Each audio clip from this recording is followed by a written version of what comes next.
ಪ್ರಾರ್ಥನೆಗಳಲ್ಲಿ ಮೊದಲನೇ ಹಂತ. ಇದನ್ನು ತುಂಬ ಜನರು ಮಾಡ್ತಾರೆ, ಅತಿ ಹೆಚ್ಚು ಜನರು ಇದನ್ನು ಮಾಡ್ತಾರೆ. ತಮ್ಮ ಅಗತ್ಯತೆಗಳಿಗೋಸ್ಕರ ದೇವರ ಸನ್ನಿಧಿಯಲ್ಲಿ ಪ್ರಾರ್ಥಿಸ್ತಾರೆ, ಅದನ್ನು ದೇವರಿಂದ ಹೊಂದಿಕೊಳ್ತಾರೆ. ದೇವರಿಂದ ಏನೆಲ್ಲ ಕೇಳ್ಕೊಳ್ತಾ ಇದ್ದೇವೋ ಅದು ದೇವರ ಚಿತ್ತವಾ ನಮಗೆ ಕೊಡುವಂಥದ್ದು, ಅಥವಾ ಅದಕ್ಕೆ ಸಮಯ ಬಂದಿದ ದೇವರು ನಮಗೆ ಅದನ್ನು ಕೊಡಲಿಕ್ಕೆ ಎಂಬುದನ್ನು ನಾವು ಹುಡುಕಬೇಕು. ಪ್ರತಿಯೊಬ್ಬ ವ್ಯಕ್ತಿಯ ಜೀವಿತದ ಮೇಲೆ ದೇವರ ರಹಸ್ಯವಾದ ಒಂದು ಚಿತ್ತ ಇದೆ, ದೇವರ ನಿಗೂಢವಾದ ಆಲೋಚನೆ ಇದೆ. ನಮಗೋಸ್ಕರ ಏನು ಇಡಲ್ಪಟ್ಟಿದೆಯೋ ಅದನ್ನೇ ನಾವು ಹುಡುಕಿ ಹೊಂದಿಕೊಂಡಾಗ ಅದು ನಮ್ಮ ಜೀವಿತವನ್ನು ವೃದ್ಧಿಗೊಳಿಸ್ತದೆ, ನಮ್ಮ ಜೀವಿತದಲ್ಲಿ ಭಾಗ್ಯ ಸೌಭಾಗ್ಯವನ್ನು ಉಂಟು ಮಾಡ್ತದೆ.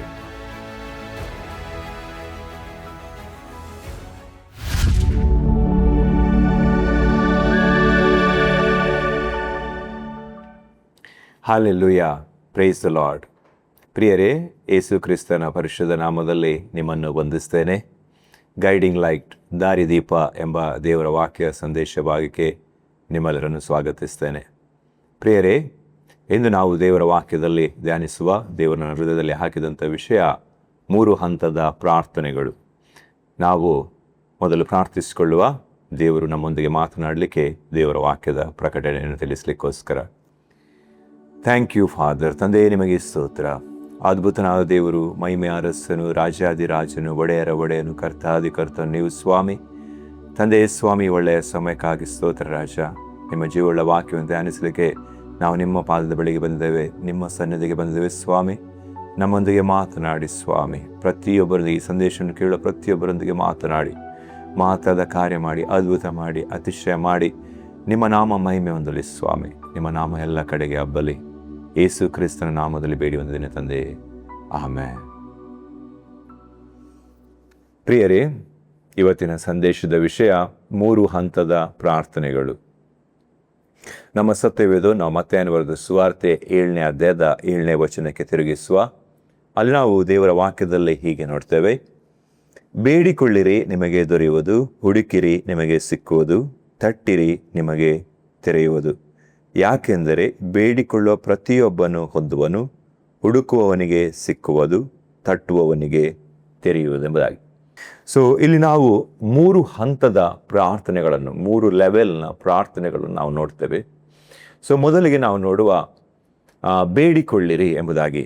ಸೊ ಮೊದಲನೇ ಹಂತ ಆಸ್ಕಿಂಗ್, ಬೇಡಿಕೊಳ್ಳುವಂಥದ್ದು. ಸೊ ದೇವರಲ್ಲೇ ನಮಗೆ ಬೇಕಿರುವ ಅಗತ್ಯತೆಗಳಿಗೆ ಬೇಕಿರುವ ಸಂಗತಿಗಳನ್ನು ದೇವರಿಂದ ನಾವು ಪ್ರಾರ್ಥಿಸಿ, ವಿಜ್ಞಾಪಿಸಿ, ಬೇಡಿಕೊಂಡು ನಾವು ಪಡೆಯುವಂಥದ್ದು. ಸೊ ಇದು ಬಹಳ ಇಂಪಾರ್ಟೆಂಟ್ ಆಗಿರುವ, ಬಹಳ ಮುಖ್ಯವಾಗಿರುವಂಥ ಒಂದು ಹಂತ ಪ್ರಾರ್ಥನೆಯಲ್ಲಿ. ಇದು ಒಂದು ಬೇಸಿಕ್ ಲೆವೆಲ್ನ ಪ್ರಾರ್ಥನೆ ಅಥವಾ ಒಂದು ಪ್ರಾಥಮಿಕ ಹಂತದ ಪ್ರಾರ್ಥನೆ. ಸಾಮಾನ್ಯವಾಗಿ ಎಲ್ಲ ಭಕ್ತರು ಈ ಪ್ರಾರ್ಥನೆಯನ್ನು ಮಾಡ್ತಾರೆ. ಸೊ ಇದು ದೇವರಲ್ಲಿ ನಂಬಿಕೆಯನ್ನು ತೋರಿಸ್ತದೆ. So majority of the people, ಅತಿ ಹೆಚ್ಚಿನ ಜನರು ಈ ಪ್ರಾರ್ಥನೆಯನ್ನು ಮಾಡ್ತಾರೆ. ಈ ಪ್ರಾರ್ಥನೆ ಏನನ್ನು ತೋರಿಸ್ತದೆ ಅಂದರೆ, ನಮಗೆ ದೇವರ ಮೇಲೆ ನಂಬಿಕೆ ಇದೆ ಎಂಬುದಾಗಿ. It shows faith in god. ದೇವರ ಮೇಲೆ ನಮಗೆ ನಂಬಿಕೆ ಇದೆ ಎಂಬುದಾಗಿ ತೋರಿಸ್ತಾರೆ. ಸೊ ನಮ್ಮ ಅಗತ್ಯತೆಗಳಿಗೋಸ್ಕರ ನಾವು ದೇವರನ್ನು ಡಿಪೆಂಡ್ ಆಗಬೇಕು. And that is very important. V should depend on god. ನಮ್ಮ ಪ್ರತಿಯೊಂದು ಅಗತ್ಯತೆಗಳಿಗೋಸ್ಕರ ನಾವು ದೇವರನ್ನು ಆತುಕೊಳ್ಬೇಕು, ದೇವರಲ್ಲಿ ಪ್ರಾರ್ಥಿಸಬೇಕು, ಪ್ರಾರ್ಥಿಸಿ ನಾವು ದೇವರಿಂದ ಹೊಂದಿಕೊಳ್ಬೇಕು. ಸೊ ಬೇಡಿಕೊಳ್ಳಿರಿ, ಇದೊಂದು ಪ್ರಾಥಮಿಕ ಹಂತದ ಒಂದು ಮೊದಲನೇ ಹಂತದ ಪ್ರಾರ್ಥನೆ. ಇದನ್ನು ಮೆಜಾರಿಟಿ ಅಂದರೆ ತುಂಬ ಪರ್ಸೆಂಟೇಜ್ ಜನರು, ಭಕ್ತರು ಈ ಪ್ರಾರ್ಥನೆಯನ್ನು ಮಾಡ್ತಾರೆ. ನಾವು ಫಿಲಿಪ್ಪಿ 4ನೇ ಅಧ್ಯಾಯದ 6ನೇ ವಚನವನ್ನು ಓದಿಕೊಳ್ಳುವ. ಅಲ್ಲಿ ನಾವು ಹೀಗೆ ಓದ್ತೇವೆ: ಯಾವ ಸಂಬಂಧವಾಗಿಯೂ ಚಿಂತೆ ಮಾಡದೆ ಸರ್ವ ವಿಷಯದಲ್ಲಿ ದೇವರ ಮುಂದೆ ಕೃತಜ್ಞತಾ ಸ್ತುತಿಯನ್ನು ಪ್ರಾರ್ಥನೆ ವಿಜ್ಞಾಪನೆಗಳನ್ನು ಮಾಡುತ್ತಾ ನಿಮಗೆ ಬೇಕಾದುದನ್ನು ತಿಳಿಯಪಡಿಸಿರಿ. ಆಗ ಎಲ್ಲ ಗ್ರಹಿಕೆಯನ್ನು ಮೀರುವ ದೇವರ ಶಾಂತಿಯು ನಿಮ್ಮ ಹೃದಯಗಳನ್ನು, ಯೋಚನೆಗಳನ್ನು ಕ್ರಿಸ್ತ ಯೇಸುವಿನಲ್ಲಿ ಕಾಯುವುದೆಂಬುದಾಗಿ. ಇಲ್ಲಿ ವಾಕ್ಯ ಸ್ಪಷ್ಟವಾಗಿ ಹೇಳ್ತದೆ, ಯಾವ ವಿಷಯದಲ್ಲಿ ನೀವು ಚಿಂತೆ ಮಾಡಿಕೊಳ್ಳದೆ ಸರ್ವ ವಿಷಯದಲ್ಲಿ ದೇವರಿಗೆ ಕೃತಜ್ಞತಾ ಸ್ತುತಿಯನ್ನು ಮಾಡಿರಿ, ಪ್ರಾರ್ಥನೆ ವಿಜ್ಞಾಪನೆಗಳನ್ನು ಮಾಡುತ್ತಾ ನಿಮಗೆ ಬೇಕಾದದನ್ನು ತಿಳಿಯಪಡಿಸಿರಿ. So God is our father. ದೇವರು ನಮ್ಮ ತಂದೆಯಾಗಿದ್ದಾರೆ. ಸೊ ನಮಗೆ ಬೇಕಿರೋದು, ನಮ್ಮ ಅಗತ್ಯತೆಗಳನ್ನು ನಮ್ಮ ತಂದೆಯಿಂದ ನಾವು ಕೇಳಿ ಪಡೆದುಕೊಳ್ಳುವಂಥದ್ದು, ಪ್ರಾರ್ಥಿಸಿ ವಿಜ್ಞಾಪಿಸಿ ಆತನಿಂದ ನಮ್ಮ ಅಗತ್ಯತೆಗಳನ್ನು ಪಡೆದುಕೊಳ್ಳುವಂಥದ್ದು. ಸೊ ನಾನು ಆಗಲೇ ಹೇಳಿದಾಗೆ ಇದು ದೇವರ ಮೇಲೆ ನಂಬಿಕೆಯನ್ನು ಸೂಚಿಸ್ತದೆ. ನಮಗೆ ದೇವರ ಮೇಲೆ ನಂಬಿಕೆ ಇರಬೇಕು. So when we believe in god, ನಾವು ದೇವರಲ್ಲಿ ನಮ್ಮ ಅಗತ್ಯತೆಗಳಿಗೋಸ್ಕರ ನಾವು ಭರವಸೆ ಬಿಡುವಾಗ ನಾವು ದೇವರನ್ನು ಹಾನರ್ ಮಾಡ್ತೇವೆ, ನಾವು ದೇವರನ್ನು ಗೌರವಿಸ್ತೇವೆ. It shows that we are dependent on God. ನಾವು ದೇವರನ್ನು ಆತುಕೊಂಡಿದ್ದೇವೆ ಎಂಬುದನ್ನು ತೋರಿಸ್ತೇವೆ. ಹಬಕ್ಕುಕ 1ನೇ ಅಧ್ಯಾಯದ 11ನೇ ವಚನ ನೋಡ್ತೀರಿ, ಸ್ವಬಲವನ್ನು ದೇವರು ಮಾಡಿಕೊಂಡಿರುವವರು ಎಂಬುದಾಗಿ. ಅದರ ಅರ್ಥ ಹೇಳಿದರೆ ತಮ್ಮ ಸ್ವಂತ ಶಕ್ತಿ ಸಾಮರ್ಥ್ಯದ ಮೇಲೆ ಆತುಕೊಳ್ಳುವುದಲ್ಲ, ದೇವರ ಶಕ್ತಿ ಸಾಮರ್ಥ್ಯದಲ್ಲಿ ಆತುಕೊಳ್ಳುವಂಥದ್ದು. We should depend on God's power, God's provision. ದೇವರ ಒದಗಿಸುವಿಕೆಯಲ್ಲಿ, ದೇವರು ನಮಗೆ ಕೊಡುವುದರಲ್ಲಿ ನಾವು ಆತುಕೊಳ್ಬೇಕು. ಸೊ ಪ್ರಾರ್ಥನೆಗಳಲ್ಲಿ ಮೊದಲನೇ ಹಂತ, ಇದನ್ನು ತುಂಬ ಜನರು ಮಾಡ್ತಾರೆ, ಅತಿ ಹೆಚ್ಚು ಜನರು ಇದನ್ನು ಮಾಡ್ತಾರೆ. ತಮ್ಮ ಅಗತ್ಯತೆಗಳಿಗೋಸ್ಕರ ದೇವರ ಸನ್ನಿಧಿಯಲ್ಲಿ ಪ್ರಾರ್ಥಿಸ್ತಾರೆ, ಅದನ್ನು ದೇವರಿಂದ ಹೊಂದಿಕೊಳ್ತಾರೆ. Okay, that is important. ಯಾರಿಗೆ ದೇವರಲ್ಲಿ ನಂಬಿಕೆ ಅಲ್ಲವೋ ಅವರು ಪ್ರಾರ್ಥಿಸೋದಿಲ್ಲ. ಅವರ ಸ್ವಂತ ಜ್ಞಾನ, ಅವರ ಡಿಗ್ರಿ, ಅವರ ಬ್ಯಾಂಕ್ ಬ್ಯಾಲೆನ್ಸ್, ಅವರ ಫ್ರೆಂಡ್ಸ್, ಅವರಿಗಿರುವ ಇನ್ಫ್ಲೂಯೆನ್ಸ್, ಅದನ್ನು ಆತುಕೊಳ್ತಾರೆ. ಬಟ್ ಭಕ್ತನೇನು ಮಾಡ್ತಾನೆ ಅಂದರೆ ತನ್ನ ಅಗತ್ಯತೆಗಳಿಗೋಸ್ಕರ ದೇವರನ್ನು ಆತುಕೊಳ್ತಾರೆ. ಸೊ ಮೊದಲನೇ ಹಂತ, ಬೇಡಿಕೊಳ್ಳುವನು ಪ್ರತಿಯೊಬ್ಬನು ಹೊಂದುವನು. ಸೊ 2ನೇ ಹಂತದ ಪ್ರಾರ್ಥನೆಯಲ್ಲಿ ಒಬ್ಬ ಭಕ್ತನು ತನ್ನ ಅಗತ್ಯತೆಗಳನ್ನು ದೇವರಲ್ಲಿ ಕೇಳಿ ಪ್ರಾರ್ಥಿಸಿ ಹೊರಗೆ ಬರೋದು ಮಾತ್ರ ಅಲ್ಲ, ನಾವು ಏನು ಪ್ರಾರ್ಥಿಸಿದ್ದೇವೆ ಅದು ದೇವರ ಚಿತ್ತವಾ ನಮಗೆ ಕೊಡಲಿಕ್ಕೆ ಎಂಬುದನ್ನು, ದೇವರ ಚಿತ್ತವನ್ನು ಹುಡುಕ್ತಾನೆ. ಮೊದಲನೇ ಹಂತದ ಪ್ರಾರ್ಥನೆಯಲ್ಲಿ ಅದೊಂದು ಬೇಸಿಕ್ ಆಗಿರುವ ಪ್ರಾಥಮಿಕ ಹಂತದ ಪ್ರಾರ್ಥನೆ. ಆ ಪ್ರಾರ್ಥನೆಯಲ್ಲಿ ಭಕ್ತನು ದೇವರ ಚಿತ್ತ ಉಂಟಾ ಇಲ್ವಾ ಎಂಬುದಾಗಿ ಹುಡುಕುವುದಿಲ್ಲ. ಇದು ನಮಗೆ ದೇವರು ಕೊಡ್ಬಹುದಾ, ಕೊಡಲಿಕ್ಕೆ ದೇವರ ಚಿತ್ತ ಉಂಟಾ, ಇದು ನಮ್ಮ ಸಮಯ ಬಂದಿದಾ ಎಂಬುದಾಗಿ ಕೇಳೋದಿಲ್ಲ. Will just ask and then you will receive from God. ದೇವರಿಂದ ಹೊಂದಿಕೊಳ್ತಾರೆ ಅಥವಾ ಹೊಂದದೇ ಇರ್ಬೋದು, ಅದಕ್ಕೆ ಸಮಯ ಬಾರದಿದ್ದರೆ. Okay, but in the second ರೆಲ್ಮಲ್ಲಿ ಇನ್ನೊಂದು ಹಂತದ ಪ್ರಾರ್ಥನೆಗೆ ಹೋಗುವಾಗ, ಇನ್ನೊಂದು ರೀತಿಯಲ್ಲಿ ದೇವರಾಗಿ ಹತ್ತಿರದಲ್ಲಿ ಪ್ರಾರ್ಥಿಸುವಾಗ ಭಕ್ತನ ಹೇಗೆ ಪ್ರಾರ್ಥನೆ ಮಾಡಿದ, ಅಗತ್ಯತೆಗಳು ಇದೆ ಹೌದು, ಆದರೆ ಇದು ಕೊಡುವಂಥದ್ದು ದೇವರ ಚಿತ್ತವಾ, ಇದು ನಾನು ಹೊಂದಿಕೊಳ್ಳುವುದು ದೇವರ ಚಿತ್ತವಾ, ಅಥವಾ ದೇವರ ಸಮಯ ಬಂದಿದಾ ಎಂಬುದನ್ನು ಹುಡುಕ್ತಾನೆ. And that is very important. So we have to pray according to God's will. He will seek the will of God. ಆತನು ದೇವರ ಚಿತ್ತವನ್ನು ಹುಡುಕ್ತಾನೆ. ಕೀರ್ತನೆ 5ನೇ ಅಧ್ಯಾಯದ 3ನೇ ವಚನ, ಅಲ್ಲಿ ಹೀಗೆ ಬರೆಯಲ್ಪಟ್ಟಿದೆ, ಯೆಹೋವನೇ, ಉದಯ ಕಾಲದಲ್ಲಿ ನನ್ನ ಸ್ವರವು ನಿನಗೆ ಕೇಳಿಸುವುದು, ಉದಯ ಕಾಲದಲ್ಲಿಯೇ ಪ್ರಾರ್ಥನೆಯನ್ನು ಸಮರ್ಪಿಸಿ ಸದುತ್ತರವನ್ನು ಎದುರು ನೋಡುತ್ತಿರುವೆನು ಎಂಬುದಾಗಿ.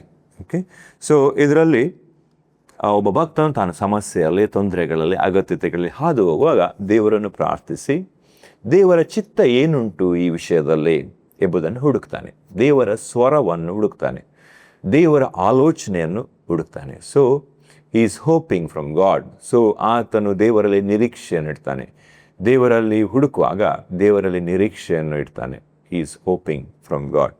ಸೊ 119ನೇ ಕೀರ್ತನೆ 105ನೇ ವಚನದಲ್ಲಿ ನಾವು ಹೀಗೆ ಓದ್ತೇವೆ, ನಿನ್ನ ವಾಕ್ಯವು ನನ್ನ ಕಾಲಿಗೆ ದೀಪವು, ನನ್ನ ದಾರಿಗೆ ಬೆಳಕು ಆಗಿದೆ ಎಂಬುದಾಗಿ.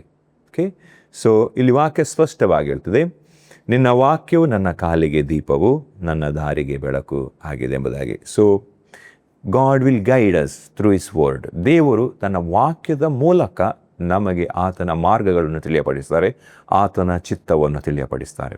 So it is very important. ಇದು ಬಹಳ ಅಗತ್ಯವಾಗಿರುವಂಥದ್ದು, ಬಹಳ ಇಂಪಾರ್ಟೆಂಟ್ ಆಗಿರುವಂಥದ್ದು, ಮುಖ್ಯವಾಗಿರುವಂಥದ್ದು. ದೇವರಿಂದ ಏನೆಲ್ಲ ಕೇಳ್ಕೊಳ್ತಾ ಇದ್ದೇವೋ ಅದು ದೇವರ ಚಿತ್ತವಾ ನಮಗೆ ಕೊಡುವಂಥದ್ದು, ಅಥವಾ ಅದಕ್ಕೆ ಸಮಯ ಬಂದಿದಾ ದೇವರು ನಮಗೆ ಅದನ್ನು ಕೊಡಲಿಕ್ಕೆ ಎಂಬುದನ್ನು ನಾವು ಹುಡುಕಬೇಕು.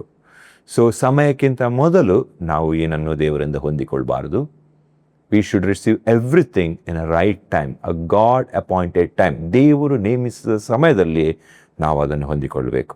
And that is very important. ಅಷ್ಟು ಮಾತ್ರ ಅಲ್ಲ, ದೇವರ ಚಿತ್ತಕ್ಕೆ ವಿರುದ್ಧವಾಗಿರುವ ಯಾವುದನ್ನು ನಾವು ಹೊಂದಿಕೊಳ್ಳಬಾರ್ದು, ಅದನ್ನು ಕಾಡಿಬೇಡಿ ಹೊಂದಿಕೊಳ್ಳಬಾರ್ದು. ಸೊ ದೇವರ ಚಿತ್ತ ಅಂತ ಹೇಳುವಾಗ ನಾವು 1 ಯೋಹಾನ 5ನೇ ಅಧ್ಯಾಯದ 14ನೇ ವಚನ ಹೇಳ್ತದೆ, ಎವ್ರಿ ಪ್ರೇಯರ್, ನಮ್ಮ ಪ್ರತಿಯೊಂದು ಪ್ರಾರ್ಥನೆ ದೇವರ ಚಿತ್ತಾನುಸಾರವಾಗಿರಬೇಕು, ಅಂದರೆ ದೇವರ ವಾಕ್ಯಾನುಸಾರವಾಗಿರಬೇಕು. We should not pray outside God's word. ದೇವರ ವಾಕ್ಯದ ಹೊರತಾಗಿ ನಾವು ಪ್ರಾರ್ಥಿಸಬಾರದು. ನಾವು ದೇವರ ಚಿತ್ತಾನುಸಾರವಾಗಿ ಏನಾದರೂ ಬೇಡಿಕೊಂಡರೆ ಆತ ನಮ್ಮ ವಿಜ್ಞಾಪನೆಯನ್ನು ಕೇಳುತ್ತಾನೆಂಬ ಧೈರ್ಯವು ಆತನ ವಿಷಯವಾಗಿ ನಮಗುಂಟು. ನಾವು ಏನು ಬೇಡಿಕೊಂಡರೂ ಆತನು ನಮ್ಮ ವಿಜ್ಞಾಪನೆಯನ್ನು ಕೇಳುತ್ತಾನೆಂಬುದು ನಮಗೆ ಗೊತ್ತಾಗಿದ್ದರೆ ನಾವು ಬೇಡಿದವುಗಳು ಆತನಿಂದ ನಮಗೆ ದೊರೆಯುತ್ತವೆಂದು ನಮಗೆ ಗೊತ್ತಾಗಿದೆ. ಓಕೆ, ಸೊ ಇಲ್ಲಿ ವಾಕ್ಯ ಸ್ಪಷ್ಟವಾಗಿರ್ತದೆ. ನಾವು ದೇವರ ಚಿತ್ತಾನುಸಾರವಾಗಿ ಪ್ರಾರ್ಥನೆ ಮಾಡಿದರೆ ಆ ಪ್ರಾರ್ಥನೆಯನ್ನು ದೇವರು ಕೇಳ್ತಾರೆ. ದೇವರು ಕೇಳಿದ್ದಾರೆ ಅಂತ ಹೇಳಿದರೆ ದೇವರು ಅದನ್ನು ಉತ್ತರಿಸ್ತಾರೆ. Okay, so our prayer should be according to God's will. ನಾವು ಚಿತ್ತದಲ್ಲಿ 3 ವಿಧಗಳಿದೆ, ವಿಲ್ನಲ್ಲಿ 3 ವಿಧಗಳಿದೆ. ಒಂದು ರಹಸ್ಯವಾದ ದೇವರ ಚಿತ್ತ, ಎರಡನೇದು ತಿಳಿಸಲ್ಪಟ್ಟ ದೇವರ ಚಿತ್ತ, ಮೂರನೇದು ಅನುಮತಿಸುವ ದೇವರ ಚಿತ್ತ. So secret will of God, ರಹಸ್ಯವಾದ ದೇವರ ಚಿತ್ತ, ತಿಳಿಸಲ್ಪಟ್ಟ ದೇವರ ಚಿತ್ತ, ರಿವೀಲ್ಡ್ ವಿಲ್ ಆಫ್ ಗಾಡ್. ನಂತರ ನಾವು ನೋಡ್ತೇವೆ ಪರ್ಮಿಸಿವ್ ವಿಲ್ ಆಫ್ ಗಾಡ್, ಅನುಮತಿಸುವ ದೇವರ ಚಿತ್ತ. ಸೊ 3 ವಿಷಯಗಳನ್ನು ನಾವು ನೋಡ್ತೇವೆ ಸತ್ಯವೇದದಲ್ಲಿ. Will see in detail. ಧರ್ಮೋಪದೇಶ ಕಾಂಡ 29ನೇ ಅಧ್ಯಾಯ 29ನೇ ವಚನ. ರಹಸ್ಯವಾದವುಗಳು ನಮ್ಮ ದೇವರಾದ ಯೆಹೋವನವು, ಆದರೆ ಆತನಿಂದ ಪ್ರಕಟವಾದವುಗಳು ಸದಾ ನಮ್ಮ ಮತ್ತು ನಮ್ಮ ಸಂತತಿಯವರ ಪಾಲಾಗಿರುವುದರಿಂದ ನಾವು ಈ ಧರ್ಮಶಾಸ್ತ್ರ ನಿಯಮಗಳನ್ನು ಅನುಸರಿಸಿ ನಡೆಯಬೇಕಾದ ಹಂಗಿನಲ್ಲಿದ್ದೇವೆ. ಓಕೆ, ಸೊ ಇಲ್ಲಿ ವಾಕ್ಯ ಸ್ಪಷ್ಟವಾಗಿರ್ತದೆ. ರಹಸ್ಯವಾದವುಗಳು ದೇವರವುಗಳು, ಯೆಹೋವನವುಗಳು, ಆದರೆ ನಮಗೆ ಪ್ರಕಟಿಸಲ್ಪಟ್ಟಿರುವಂಥದ್ದು ನಮ್ಮ ಸಂತತಿಯ ಪಾಲಾಗಿದೆ. ಏನದು? ದೇವರ ಧರ್ಮಶಾಸ್ತ್ರ. ಸೊ ಪ್ರತಿಯೊಬ್ಬ ವ್ಯಕ್ತಿಯ ಜೀವಿತದ ಮೇಲೆ ದೇವರ ರಹಸ್ಯವಾದ ಒಂದು ಚಿತ್ತ ಇದೆ, ದೇವರ ನಿಗೂಢವಾದ ಆಲೋಚನೆ ಇದೆ, ಉದ್ದೇಶವಿದೆ. ಪ್ರತಿಯೊಬ್ಬರ ಮೇಲೆ ದೇವರ ಆಲೋಚನೆ ನೆಟ್ಟಿದ್ದಾರೆ. ಅದು ದೇವರಿಗೆ ಮಾತ್ರ ಗೊತ್ತಿರುವಂಥದ್ದು, ಅದು ಬೇರೆ ಯಾರಿಗೂ ಗೊತ್ತಿಲ್ಲ. That is so secret. So ಅದಕ್ಕೆ ಅದು ಸೀಕ್ರೆಟ್ ವಿಲ್, ರಹಸ್ಯವಾದ ಚಿತ್ತ. ಅದನ್ನು ಯಾರೂ ಅಪೋಸ್ ಮಾಡಲಿಕ್ಕೆ ಆಗೋದಿಲ್ಲ. ಅದು ನೆರವೇರ್ತದೆ. And God will accomplish that. ದೇವರು ಅದನ್ನು ಮಾಡ್ತಾರೆ. So that is a secret will of God. And second one, ಎರಡನೇದು ದೇವರು ತಿಳಿಸಲ್ಪಟ್ಟ ದೇವರ ಚಿತ್ತ, ನಮಗೆ ಗೊತ್ತಿರುವ ದೇವರ ಚಿತ್ತ. That is God's word. ಈಗಾಗಲೇ ನಾವು ನೋಡಿದ್ದೇವೆ ವಾಟ್ ವಿ ಕ್ಯಾನ್ ಪ್ರೇ. ನಾವು ಯಾವುದನ್ನು ಪ್ರಾರ್ಥನೆ ಮಾಡ್ಬೋದು, ಅದೆಲ್ಲ ದೇವರ ವಾಕ್ಯದಲ್ಲಿದೆ. ಏನೆಲ್ಲ ಪ್ರಾಮಿಸಸ್ಗಳು ನಮಗೆ ದೇವರಿಂದ ಕೊಡಲ್ಪಟ್ಟಿದೆ ಅದೆಲ್ಲ ಬೈಬಲ್ನಲ್ಲಿದೆ. So that is a revealed will of God, ಅಂದರೆ ನಮಗೆ ತಿಳಿಸಲ್ಪಟ್ಟ ದೇವರ ಚಿತ್ತ. So when we read the Bible we know the will of God for our life. ಅಂದರೆ ನಮಗೆ ದೇವರ ಚಿತ್ತ ನಮ್ಮ ಜೀವಿತದಲ್ಲಿ ಏನಿದೆ ಎಂಬುದನ್ನು ತಿಳಿಸಲ್ಪಡ್ತದೆ, ಗೊತ್ತಾಗ್ತದೆ. ಸೊ ಇದು ತಿಳಿಸಲ್ಪಟ್ಟ revealed will of God, that is in the Bible, from the God's word, ದೇವರ ವಾಕ್ಯದಲ್ಲಿ. ಮೂರನೇದು ಪರ್ಮಿಸಿವ್ ವಿಲ್ ಆಫ್ ಗಾಡ್, ಅಂದರೆ ಅನುಮತಿಸುವ ದೇವರ ಚಿತ್ತ. ಸೊ ಒಬ್ಬರ ಜೀವಿತದಲ್ಲಿ ಒಬ್ಬನು ಏನನ್ನಾದರೂ ಬೇಕು ಎಂಬುದಾಗಿ ದೇವರ ಹತ್ರ ಅತಿಯಾಗಿ ಕಾಡಿ ಬೇಡಿ ಪ್ರಾರ್ಥಿಸಿದರೆ ದೇವರು ಅದನ್ನು ನಮ್ಮ ಜೀವಿತದಲ್ಲಿ ಆಗಲಿಕ್ಕೆ ಬಿಡ್ತಾರೆ. ಈ ಒಂದು if it is not is perfect will for our life, ನಮ್ಮ ಜೀವಿತಕ್ಕೋಸ್ಕರ ದೇವರು ನೇಮಿಸಿದ ದೇವರ ಪರ್ಫೆಕ್ಟ್ ವಿಲ್ ಆದದ್ದು ಪರಿಪೂರ್ಣವಾದ ಚಿತ್ತ ಆಗದಿದ್ದರೂ ಕೂಡ ನಾವು ಕಾಡುವುದರಿಂದ ಬೇಡುವುದರಿಂದ ಅತಿಯಾಗಿ ದೇವರನ್ನು ಕೇಳಿಕೊಳ್ಳುವುದರಿಂದ ದೇವರು ಅದನ್ನು ನಮ್ಮ ಜೀವಿತದಲ್ಲಿ ಆಗಲಿಕ್ಕೆ ಬಿಡ್ತಾರೆ. That is called permissive will of God. Example ಹೇಳುವಾಗ ನಾವು ನೋಡುವಾಗ ಬಾಲಕನು ಇಸ್ರೇಲರನ್ನು ಶಪಿಸಲಿಕ್ಕೋಸ್ಕರ ಬೀಳಾಮನನ್ನು ಕರೀತಾನೆ. ಬೀಳಾಮನು ದೇವರ ಸನ್ನಿಧಿಯಲ್ಲಿ ಪ್ರಾರ್ಥನೆ ಮಾಡ್ತಾನೆ. ದೇವರು ಹೇಳ್ತಾರೆ, ಆ ಇಸ್ರೇಲರನ್ನು ಶಪಿಸಬಾರ್ದು, ಅವರು ನನ್ನಿಂದ ಆಶೀರ್ವದಿಸಲ್ಪಟ್ಟವರು ಎಂಬುದಾಗಿ ಹೇಳ್ತಾರೆ. ಸೊ ನಂತರ ನಾವು ನೋಡ್ತೇವೆ, ಬಾಲಕನು ಪುನಃ ಪದೇ ಬೀಳಾಮನನ್ನು ಅತಿ ಹೆಚ್ಚು ಹಣ, ಬಂಗಾರದ ಮೂಲಕ ಅವನನ್ನು ಪ್ರೇರೇಪಿಸ್ತಾನೆ, ಆಶೆಗೆ ಒಳಪಡಿಸ್ತಾನೆ. ಆಗ ಬೀಳಾಮ ಪುನಃ ಪ್ರಾರ್ಥಿಸ್ತಾನೆ. God will not change his mind. ದೇವರು ಅವರ ಮನಸ್ಸನ್ನು ಬದಲಾಯಿಸೋದಿಲ್ಲ, ಮಾತನ್ನು ಬದಲಾಯಿಸೋದಿಲ್ಲ. He should know that. ಬೀಳಾಮನಿಗೆ ಅದು ಗೊತ್ತಿರಬೇಕು. God was clear. ಮೊದಲನೇ ಸಾರಿ ಅವನು ಪ್ರಾರ್ಥಿಸಿದಾಗ ದೇವರು ಹೋಗಬಾರ್ದು ಅಂತ ಹೇಳಿದ್ದಾರೆ. ಈ ಸ್ಟಿಲ್ ಪ್ರೇಯಿಂಗ್, ಪುನಃ ಪ್ರಾರ್ಥಿಸ್ತಾ ಇದ್ದಾನೆ. ವೈ ಈ ವಾಸ್ ಪ್ರೇಯಿಂಗ್, ಯಾಕೆ ಪ್ರಾರ್ಥಿಸೋದು ಅಂತ ಹೇಳಿದರೆ, ಅವನಿಗೆ ಬಾಲಕನು ಆಫರ್ ಮಾಡಿದ ಹಣದ ಮೇಲೆ, ಬಂಗಾರದ ಮೇಲೆ ಮನಸ್ಸಾಗಿದೆ ಈಗ. ಸೊ ಆ ದುರಾಶೆ ಉಳ್ಳ ಹೃದಯದಿಂದ ಅವನು ಹೇಳ್ತಾನೆ, ನಾನು ಇನ್ನೊಮ್ಮೆ ಯೆಹೋವನ ಹತ್ರ ಕೇಳ್ತಾನೆ, ಇನ್ನೊಮ್ಮೆ ನಾನು ಪ್ರಾರ್ಥಿಸ್ತೇನೆ ಎಂಬುದಾಗಿ ಹೇಳ್ತಾನೆ. ಈ ವಾಕ್ಯವನ್ನು ನಾವು ಅರಣ್ಯಕಾಂಡ 22 ಮತ್ತು 23ನೇ ಅಧ್ಯಾಯದಲ್ಲಿ ನಾವು ಇದನ್ನು ಓದ್ತೇವೆ. ಸೊ ಈಗ ದೇವರು ಆಯಿತು ಅಂತ ಹೇಳ್ತಾರೆ ಬೀಳಾಮನಿಗೆ. So it is permissive will of God. God did not wanted, but ಬೀಳಾಮ ಪುನಃ ಕೇಳುವುದರಿಂದಾಗಿ, ಕಾಡಿದ್ರಿಂದಾಗಿ, ಬೇಡಿದ್ರಿಂದಾಗಿ ದೇವರಾಗಲಿ. ಸೇಮ್ ವೇ ಒಬ್ಬ ವ್ಯಕ್ತಿ ದೇವರೊಂದಿಗೆ ನಮಗೆ ಇದೇ ಬೇಕು, ಹೀಗೇ ಆಗಬೇಕು ಎಂಬುದಾಗಿ ಅವರ ಡಿಸೈರ್, ಅವರ ಮನಸ್ಸಿನ ಆಲೋಚನೆ, ಅವರ ಇಷ್ಟವನ್ನು ಕಾಡುವಾಗ, ಬೇಡುವಾಗ, ಸೊ ದೇವರು ಅದನ್ನು ಆಗಲಿಕ್ಕೆ ಬಿಡ್ತಾರೆ. ಓಕೆ, ಸೊ ಈಗ ದೇವರಿಂದ ಬಂದಂಥ ಆಶೀರ್ವಾದ ಸಮಾಧಾನಕರವಾಗಿದೆ, ಭಾಗ್ಯದಾಯಕವಾದದ್ದು, ವ್ಯಸನವನ್ನು ಉಂಟು ಮಾಡುವುದಿಲ್ಲ ಎಂಬುದಾಗಿ ವಾಕ್ಯ ಹೇಳ್ತದೆ. ಸೊ ಯಾವಾಗ ಹೀಗೆ ದೇವರು ಪರ್ಮಿಸಿಬಲ್ ಆಗಲಿಕ್ಕೆ ಬಿಡ್ತಾರೆ, ಅನುಮತಿಸುವ ದೇವರ ಚಿತ್ತದ ಮೂಲಕ ನಾವು ಏನನ್ನು ಹೊಂದಿಕೊಳ್ತೇವೋ ಅದನ್ನು ಹೊಂದಿಕೊಂಡ ನಂತರ ನಮ್ಮ ಜೀವಿತದಲ್ಲಿ ಸಮೃದ್ಧಿಯನ್ನು, ಸಮಾಧಾನವನ್ನು ಉಂಟು ಮಾಡುವುದಿಲ್ಲ. ಏನು ದೇವರ ಚಿತ್ತಾನುಸಾರವಾಗಿ ದೇವರ ಹೃದಯದಲ್ಲಿ ನಮಗೋಸ್ಕರ ಏನು ಇಡಲ್ಪಟ್ಟಿದೆಯೋ ಅದನ್ನೇ ನಾವು ಹುಡುಕಿ ಹೊಂದಿಕೊಂಡಾಗ ಅದು ನಮ್ಮ ಜೀವಿತವನ್ನು ವೃದ್ಧಿಗೊಳಿಸ್ತದೆ, ನಮ್ಮ ಜೀವಿತದಲ್ಲಿ ಭಾಗ್ಯ ಸೌಭಾಗ್ಯವನ್ನು ಉಂಟು ಮಾಡ್ತದೆ, ಸಂತೋಷ ಸಮಾಧಾನವನ್ನು ಉಂಟು ಮಾಡ್ತದೆ. ಓಕೆ, ಸೊ ಎರಡನೇ ಹಂತದ ಪ್ರಾರ್ಥನೆಯಲ್ಲಿ ಭಕ್ತನು ದೇವರ ಚಿತ್ತವನ್ನು ಹುಡುಕ್ತಾನೆ. ದೇವರ ಚಿತ್ತ ಉಂಟ ಇದರಲ್ಲಿ ಎಂಬುದಾಗಿ ಹುಡುಕ್ತಾನೆ. ಸೊ ಮೂರನೇ ಹಂತದ ಪ್ರಾರ್ಥನೆ, third level of prayer. So ಬೇಡಿಕೊಳ್ಳಿರಿ, ಹುಡುಕಿರಿ, ಆ್ಯಂಡ್ ಥರ್ಡ್ ಲೆವೆಲ್ ತಟ್ಟಿರಿ ಎಂಬುದಾಗಿ. ಸೊ ಮೂರನೇ ಹಂತದ ಪ್ರಾರ್ಥನೆ, ಇದು ಇನ್ನೂ ಮೇಲಿನ ಹಂತದ ಪ್ರಾರ್ಥನೆ, ಇನ್ನೂ ದೇವರಿಗೆ ಹತ್ತಿರವಾದ ಕ್ಲೋಸ್ ರಲ್ಮಲ್ಲಿ ಮಾಡುವ ಪ್ರಾರ್ಥನೆ. ಈ ಪ್ರಾರ್ಥನೆಯಲ್ಲಿ ಒಬ್ಬ ಭಕ್ತನು ತನ್ನ ಅಗತ್ಯತೆಗಳು, ತನಗೇನು ಬೇಕಿರುವುದು ಎಂಬುದರ ಕಡೆಗೆ ಕಾನ್ಸಂಟ್ರೇಟ್ ಮಾಡುವುದಿಲ್ಲ, ದೇವರ ಹೃದಯವನ್ನೇ ತಟ್ತಾನೆ. ಅಂದರೆ ದೇವರನ್ನೇ ಹೊಂದಿಕೊಳ್ಳಿಕ್ಕೋಸ್ಕರ, ದೇವರನ್ನೇ ಪಡೆದುಕೊಳ್ಳಿಕ್ಕೋಸ್ಕರ, ದೇವರ ಆಲೋಚನೆಗಳು, ದೇವರ ಉದ್ದೇಶಗಳು ಈ ಲೋಕದಲ್ಲಿ ಏನಿದೆ ಅದನ್ನು ನೆರವೇರಿಸೋದಕ್ಕೋಸ್ಕರ ಆತನು ಪ್ರಾರ್ಥಿಸ್ತಾನೆ. He will knock the heart of God. He want to know God. So ಇದು ಮೂರನೇ ಹಂತದ ಪ್ರಾರ್ಥನೆ, ಇನ್ನು ಹತ್ತಿರವಾದ ಪ್ರಾರ್ಥನೆ. ಈ ಪ್ರಾರ್ಥನೆಯನ್ನು ಮೋಶೆ ಮಾಡ್ತಾನೆ. ಮೋಶನ ಕಾಂಡ 33ನೇ ಅಧ್ಯಾಯದ 13ನೇ ವಚನದಲ್ಲಿ ಅಲ್ಲಿ ನಾವು ಹೀಗೆ ಓದ್ತೇವೆ, ನನಗೆ ನಿನ್ನ ದಯೆ ದೊರಕಿದ್ದಾದರೆ ನಾನು ನಿನ್ನನ್ನು ಬಲ್ಲವನಾಗಿರುವಂತೆ ನಿನ್ನ ಮಾರ್ಗವನ್ನು ನನಗೆ ತೋರಿಸು ಎಂಬುದಾಗಿ. ಇಲ್ಲಿ ಮೋಶೆ ದೇವರ ಹೃದಯವನ್ನೇ ತರ್ತಾನೆ. Is asking God himself. ನಾವು ಅದೇ ಅಧ್ಯಾಯದ 18ನೇ ವಚನವನ್ನು ಓದುವಾಗ, ಅದಕ್ಕೆ ಮೋಶೆ ನಿನ್ನ ಮಹಿಮೆಯನ್ನು ದಯಮಾಡಿ ನನಗೆ ತೋರಿಸು ಎಂದು ಕೇಳಲಾಗಿ, ಆತನು ತನ್ನ ಸರ್ವೋತ್ತಮೋತ್ತಮವನ್ನು ನಿನ್ನೆದುರಿಗಾಗಿ ದಾಟ ಹೋಗುವಂತೆ ಮಾಡುವೆನು ಎಂಬುದಾಗಿ. ಸೊ ಇಲ್ಲಿ ಮೋಶೆ ದೇವರಿಗೆ ಹೇಳ್ತಾನೆ, ನಿನ್ನ ಹೃದಯವನ್ನು ನನಗೆ ತೋರಿಸು, ನಿನ್ನ ಮಹಿಮೆಯನ್ನು ನನಗೆ ತೋರಿಸು. Show me who you are Lord, I want to see you.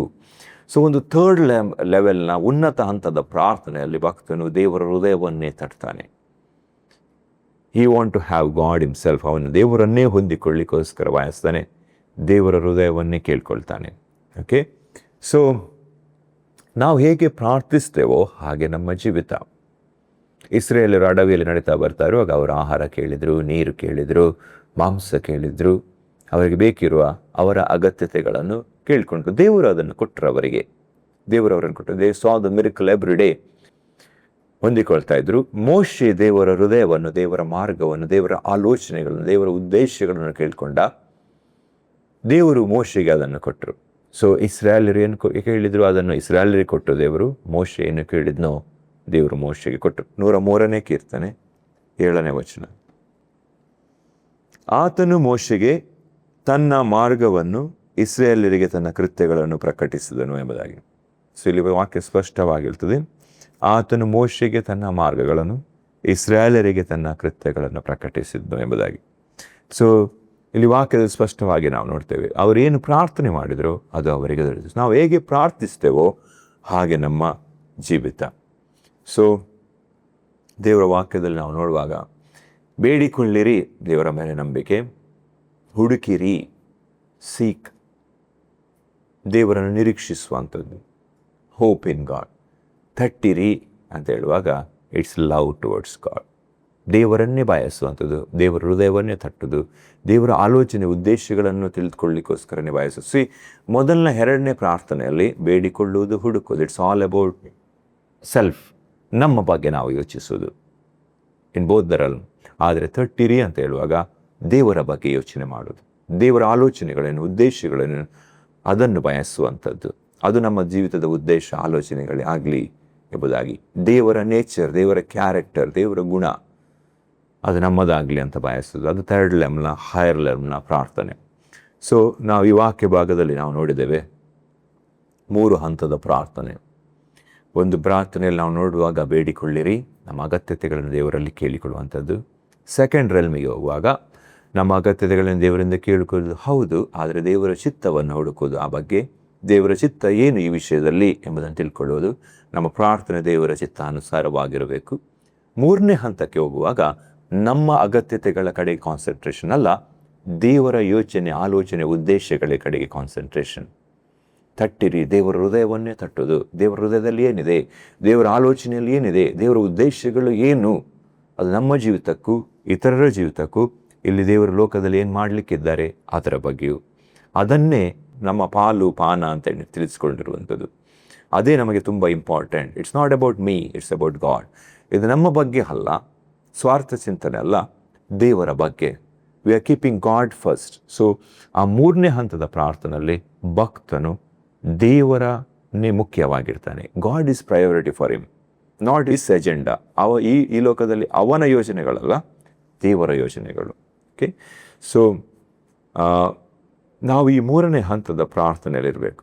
All the prayers are important. So ಬೇಡಿಕೊಳ್ಳೋದು ಇಂಪಾರ್ಟೆಂಟ್, ನಮ್ಮ ಅಗತ್ಯತೆಗಳಿಗೆ ದೇವರಿಗೆ ಇಂಪಾರ್ಟೆಂಟ್, ನಾವು ಡಿಪೆಂಡ್ ಆಗಬೇಕು. ಬಟ್ ಆ ಹಂತದಲ್ಲಿ ಮಾತ್ರ ನಮ್ಮ ಪ್ರಾರ್ಥನೆ ಇರ್ಬೋದು. ನಮಗೆ ಬೇಕಿರೋದನ್ನು ಕೇಳೋದು and then leave the prayer, ಪ್ರಾರ್ಥನೆಯನ್ನು ಬಿಟ್ಟು ಹೋಗೋದು. We should seek the will of God. ದೇವರ ಸ್ವರ ಏನು, ದೇವರ ಚಿತ್ತ ಏನು, ದೇವರೇನು ಮಾತನಾಡ್ತಾರೆ, ಅದನ್ನು ಕೇಳಲಿಕ್ಕೆ ಬಯಸಬೇಕು 2ನೇ ಹಂತದಲ್ಲಿ. ಆ್ಯಂಡ್ ದೆನ್ 3ನೇ ಹಂತದಲ್ಲಿ ನಾವು ದೇವರ ಹೃದಯವನ್ನೇ, ದೇವರ ಯೋಜನೆಗಳನ್ನೇ ನಮ್ಮ ಯೋಜನೆಗಳನ್ನಾಗಿ ಮಾಡಿಕೊಳ್ಬೇಕು. That is a deeper relationship with God. ದೇವರ ಆಳವಾದ ಸಂಬಂಧದಲ್ಲಿ ಅದೆಲ್ಲ ನಮ್ಮ ಜೀವಿತದಲ್ಲಿ ಬರ್ತದೆ. We should get into a 3rd realm. 3ನೇ ಹಂತದ ಪ್ರಾರ್ಥನೆಯಲ್ಲಿ ನಾವು ನೆಲೆಗೊಳ್ಳಬೇಕು. ಹಲ್ಲೆಲೂಯಾ. ನಾವು ಪ್ರಾರ್ಥನೆ ಮಾಡಿಕೊಳ್ಳುವ. ಪ್ರೀತಿಯ ಪರಲೋಕದಲ್ಲಿರುವ ತಂದೆಯಾದ ದೇವರೇ, ಯೇಸು ಕ್ರಿಸ್ತನ ನಾಮದಲ್ಲಿ ಪಾದದ ಬಳಿಗೆ ಬಂದೇವಪ್ಪ. ಈ ಒಳ್ಳೆಯ ಸಮಯ, ಒಳ್ಳೆಯ ಅವಕಾಶಕ್ಕಾಗಿ ಸ್ತೋತ್ರ. ನೀವು ಸ್ವಾಮಿ ನಮ್ಮೊಂದಿಗಿರೋದಕ್ಕಾಗಿ ಸ್ತೋತ್ರಪ್ಪ. ನಿಮ್ಮ ಜೀವಳ ವಾಕ್ಯದ ಮೂಲಕ ಮಾತನಾಡಿದಿರಿ, ಪ್ರತಿಯೊಬ್ಬರ ಹೃದಯವನ್ನು ಸ್ಪರ್ಶಿಸಿದ್ದಕ್ಕಾಗಿ ಸ್ತೋತ್ರ.